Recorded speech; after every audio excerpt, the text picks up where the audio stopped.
नमस्कार। आप सभी पत्रकार बंधुओं का हार्दिक स्वागत है। आज की इस प्रेस वार्ता में राजस्थान की लोकप्रिय सरकार ने पिछले एक वर्ष में युवाओं के लिए जो कार्य किए हैं, युवाओं का जो रोजगार देने का एक बहुत ही सराहनीय कार्य जो राजस्थान में पिछले एक वर्ष से चल रहा है, उसके संदर्भ में है। बंधु, आप सभी जानते हैं कि पिछले 5 वर्ष की सरकार में युवाओं को रोजगार देने के स्थान पर आज़ाद भारत में शायद राजस्थान में पहली बार हुआ है कि रोजगार के स्थान पर युवाओं के साथ छलावा हुआ, युवाओं के साथ धोखा हुआ और सरकारी नौकरी के बहाने एक ऐसी व्यवस्था राजस्थान में खड़ी हो गई जहां पर सब कुछ भ्रष्टाचार के भेंट चढ़ गया। ज़्यादातर अधिकांश पेपर लीक हुए और लीक होने के कारण कई भर्तियां रद्द भी हुई और कई भर्तियों में कुछ पेपर लीक माफियाओं के कारण जो वास्तविक योग्य उम्मीदवार था उनको भी नौकरी से वंचित रखा गया। ये एक राजस्थान के इतिहास में काला धब्बा था जिसने युवाओं के साथ इतना बड़ा छल किया। लेकिन पिछले एक वर्ष की भारतीय जनता पार्टी के भजनलाल जी की सरकार ने राजस्थान के युवाओं के सपनों को जिंदा किया और उन्हें पुनः विश्वास हुआ कि वास्तव में हमारे लिए काम करने की योग्य सरकार राजस्थान में आई है। बंधु, आप सभी जानते हैं कि युवाओं को पिछले एक वर्ष के अंदर 60,000 नियुक्तियां दी गई है। अभी 12 तारीख के दिन 13,500 नियुक्ति पत्र बांटे गए और अगले एक साल का नियुक्तियों का कैलेंडर हमारे सामने आ गया है, जिसमें करीब 1 से लेकर 1.5 लाख तक भर्तियां करने की योजना सरकार की है। जो कैलेंडर आ गया है, विधिवत उसका टाइम टेबल युवाओं तक पहुंच गया, परीक्षार्थियों तक पहुंच गया। इसके सिवा जो सरकार ने वादा किया था निजी क्षेत्र में, तो निजी क्षेत्र में भी पिछले एक वर्ष के अंदर करीब अनुमान 6 लाख के आसपास नौकरियां राजस्थान में मिली है, ऐसा एक अनुमान है। तो बंधु, युवाओं के लिए वर्तमान सरकार भारतीय जनता पार्टी की भजनलाल जी की सरकार ने जो काम किया है वो शायद राजस्थान के इतिहास में एक वर्ष के अंदर और किसी सरकार ने नहीं किया। आप सभी से हमारा ये निवेदन है कि हमारे युवाओं तक ये संदेश पहुँचे और युवाओं के अंदर विश्वास पैदा हो कि इस सरकार के अंदर हमारे रोजगार के लिए बहुत बड़े अवसर हैं।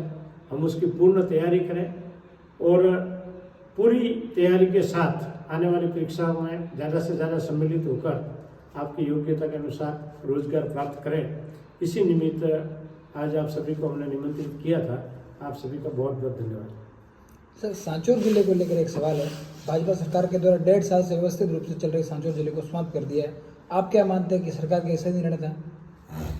देखिए, जिले की जो पूरी व्यवस्था रखी गई थी उस समय पिछली सरकार ने जो जिलों को बनाया था उसमें मापदंडों के अनुसार जिले नहीं बनाए गए। राजनीतिक हित के लिए जिलों का निर्माण हुआ था। जहां मापदंड नहीं थे, उनको जहां सरकारी हित हो रहा था वहां पर उन्होंने जिलों की घोषणा की। हम सभी जानते हैं, विशेषकर सांचौर के लिए मैं आपसे यही निवेदन करना चाहूँगा कि मुख्यमंत्री जी स्वयं ने कहा था कि आप तो सो रहे थे, हमने आपको जिला दे दिया। तो एक हम सभी ये बात मान सकते हैं कि सो रहे थे, जिला दे दिया, तो वो जिला क्यों दिया? उनको ऐसा सांचौर से क्या प्रेम था?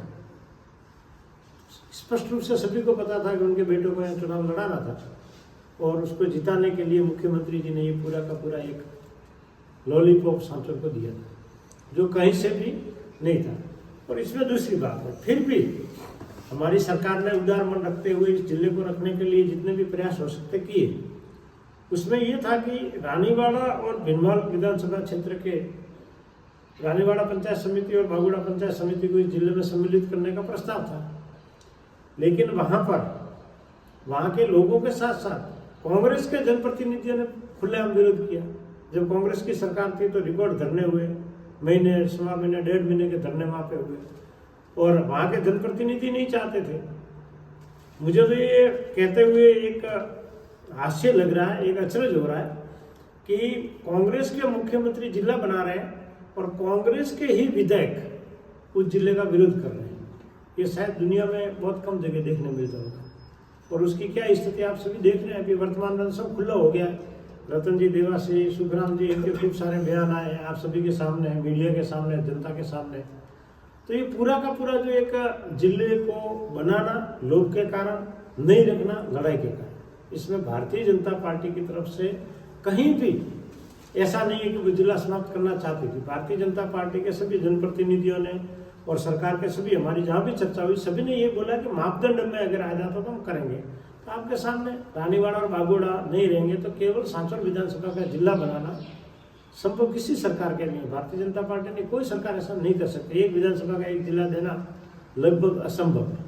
जैसे आप देख, सरकार अभी कोई नया जिला बनाएगी, सांचौर को तोड़ दिया है तो भीमा को बना सकती है। अभी ऐसा कोई प्रस्ताव नहीं है। अभी तो सरकार को 1 साल हुआ, अगले 4 साल है। अगर सरकार को ऐसा लगेगा कि भाई जिलों की आवश्यकता पड़ेगी और लोगों की मांग होगी तो सरकार उस पर विचार करेगी, लेकिन अभी उस पर कोई ऐसा आपकी सरकार में एक ऐसा ही भर्ती का एक मेन मुद्दा था, उस पर देश को उठाने का क्या करना है? ऐसा ही भर्ती का मुद्दा हम सभी रोज समाचार पत्रों में पढ़ रहे हैं। सरकार की तरफ से भी स्पष्टीकरण आया, कोर्ट भी इसके अंदर बार बार संज्ञान ले रहा है। हमारे सामने सबके एसआई भर्ती में नकल हुई थी, ये स्थापित हो रहा है। डमी अभ्यर्थियों ने परीक्षा दी, ये भी सत्यापित हो रहा है, लेकिन सभी इसमें इन्वॉल्व है वो नहीं हो रहा। अब सरकार उसकी जांच करवा रही है कि कितने लोग हैं जो इस बैक फुट से, पिछले के दरवाजे से भर्ती में हुए। अगर वो संख्या मामूली होगी तो जो वास्तविक उम्मीदवार है उनके साथ अन्याय कैसे हो सकता है? तो उसकी जांच चल रही है। अगर बहुत ज़्यादा इसमें घोटाला है तो सरकार निश्चित रूप से भर्ती रद्द करेगी, और मामूली है तो जो जिन्होंने गलत काम किया उनको सजा देकर बाकी सबको नियुक्तियाँ देगी। ऐसा वर्तमान में लग रहा है। आगे इसमें कोर्ट की भी राय रहेगी, सरकार की भी राय रहेगी, जांच अधिकारी, जांच, ये सब एंगल होने के बाद में इसमें स्पष्ट रूप दिखेगा। जब से सांचौर जिला बना, कलेक्टर एसपी बैठे, कानून व्यवस्था में बहुत सुधार हुआ, लेकिन अब जिला जाने के बाद एसपी हट गए, कलेक्टर हट गए।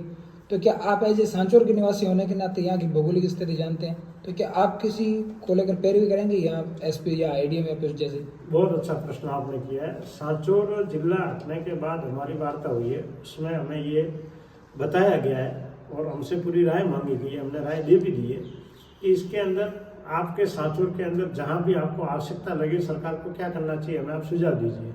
तो हमने उसके अंतर्गत एक तो यहाँ पे एडिशनल एसपी की जो पोस्ट है वहाँ पर हमारी ऐसी मांग है कि जो आईपीएस जो नए एकदम आते हैं उनको यहाँ लगाया, ताकि उनके अंदर जोश जज्बा रहता है और वो इसकी कानून व्यवस्था को संभालें। तो उसके ऊपर हमने पत्र लिखा है, सरकार निर्णय करेगी। जैसे मैं आपको इसका इसलिए मैं बता रहा हूँ कि जैसे आपको एक उदाहरण के रूप में समझाता हूँ कि जैसे माउंट आबू में एसडीएम पोस्ट है तो वहाँ हमेशा आईएएस लगता है, लगभग आईएएस लगता है। तो ऐसा सांचौर के अंदर ऐसा प्रावधान करने का हम सरकार से निवेदन कर रहे हैं कि यहाँ पे आईपीएस को ही एडिशनल एसपी की पोस्ट पे लगाए, ताकि वो एक अच्छी तरीके से इसको व्यवस्था को करें। दूसरी हमारी ये मांग है, डिस्कॉम के एससी की यहाँ पे पोस्ट हमने रखने की मांग की है, कृषि अधिकारी के रखने की पोस्ट की मांग हमने की है, और एडिशनल कलेक्टर की ये मांगे हमने की है। सरकार इसको पूरा संज्ञान लेके जरूर सांचौर के लिए सरकार गंभीरता पूर्वक अच्छा करने के लिए सरकार तैयार है। हमारे से वार्ता हुई उसमें हमने आश्वासन दिया है कि आपके सांचौर के लिए जैसा भी योग्य होगा हम सब करेंगे।